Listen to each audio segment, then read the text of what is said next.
Hello, my friend. I'm coming to you at the park underneath the tree here, where my thoughts are the best, I feel.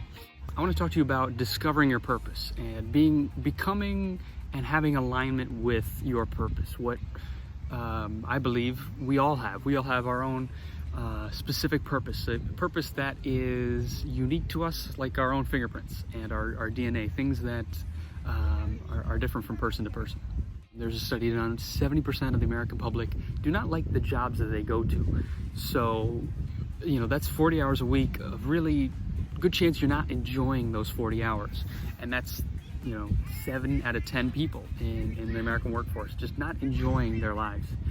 Discovering your purpose is not an easy thing to do. It's going to take some time. You're going to have to really put in some work and some effort to kind of uncover what you love doing. And I think the toughest part for a lot of people, for me certainly, is just believing that you can live a life where you enjoy it and you have an impact on the world. So we're going to cover 3 things today that will help you get to the bottom of your purpose and really align with what you're great at, what you enjoy doing, and how the effect that you want to have on the world. First and foremost, number 1, a great question to ask yourself: when do you feel most alive? What are you doing? What types of things, what type of activities are you taking part in that allow you to feel like time is just passing by?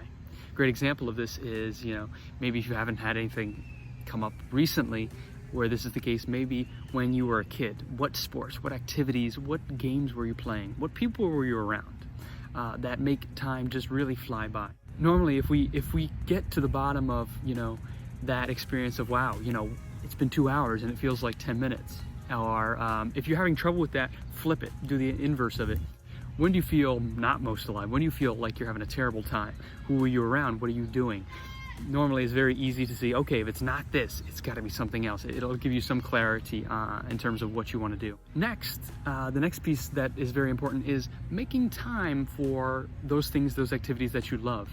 It doesn't mean that you have to quit your job. It doesn't mean that you have to start anew and just jump in the deep end. You can. Some people, it works like that. For me, if I don't pull the plug, cut the cord, and just go all for it, the process takes a little bit longer in terms of, doing what I want to do. So for some people that might work. Other people, you can still organize your life around those things, that your purpose.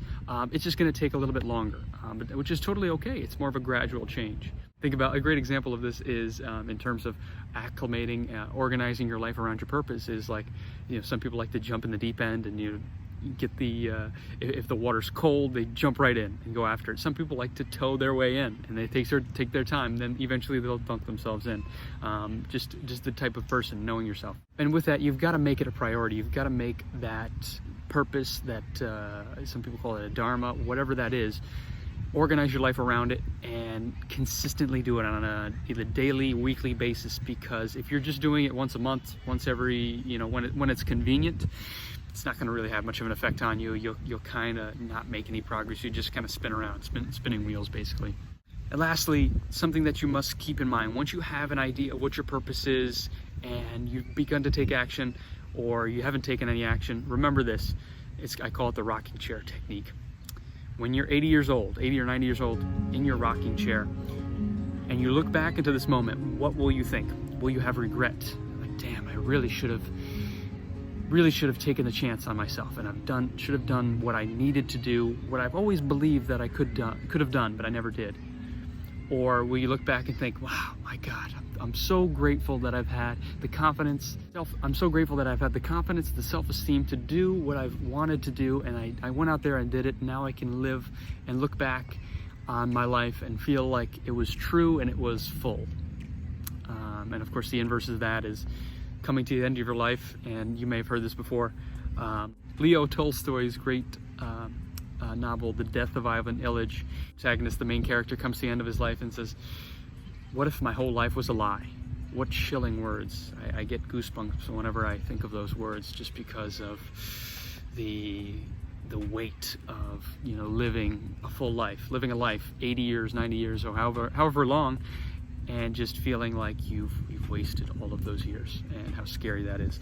So discovering your purpose and making it a priority. Number 1, the most important thing you got to do is find out what it is, and it may change over time, or at least take action in the steps of finding that. And once you find it, you've got to keep doing it consistently. You've got to organize your life around it and feel the fear and do it anyways. Do it regardless of what people think around you, because once you find what it is your purpose is and how you want to affect people and give your labor of love to others, there's really an amazing inspiration and motivation that happens within you.